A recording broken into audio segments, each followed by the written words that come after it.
آپ کو پتہ ہے صحابہ فرماتے ہیں بچے کھیل رہے ہوتے تھے تو حضور جب گزرتے تھے تو بچوں کو السلام علیکم کہتے تھے.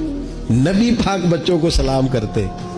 حضور فرماتے ہیں السلام علیکم، بچوں کو سلام کرتے اور پہل کرتے سلام لینے میں. آپ بچوں کو سلام کرنا شروع کر دیں، امید ہے بچے بھی سب کو سلام کرنا شروع کر دیں گے.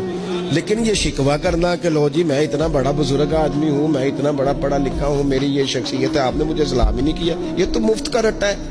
حضور بچوں کو سلام کرتے تاکہ بچوں کو السلام علیکم کی سمجھ آ جائے. یہ بچوں کو سکھائیں، انہیں یاد کرائیں، اور اس کا طریقہ یہ ہے کہ آپ ان کو سلام لینے میں پہل کریں، آپ ان کو سلام کہیں.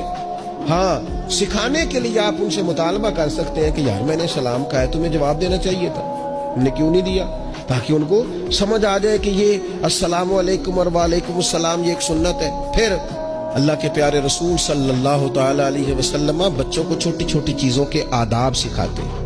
حضور تشریف فرماتے تو ایک بچہ اندر آ گیا، السلام علیکم کہہ کے داخل ہو گیا، تو محبوب کریم نے بڑی محبت سے بڑے خوبصورت لہجے میں فرمایا بیٹا واپس جاؤ، پہلے اجازت لو، پھر سلام لو، جب اجازت مل جائے پھر اندر آنا. اس لہجے میں اتنی خوبصورتی تھی کہ اس بچے کے دل کی گہرائی تک میں سمجھتا ہوں بات اتر گئی ہوگی. وہ واپس گئے، انہوں نے جا کے اجازت مانگی، اجازت ملی، اور سلام لے کے وہ دروازے رسول پہ حاضر ہو گئے.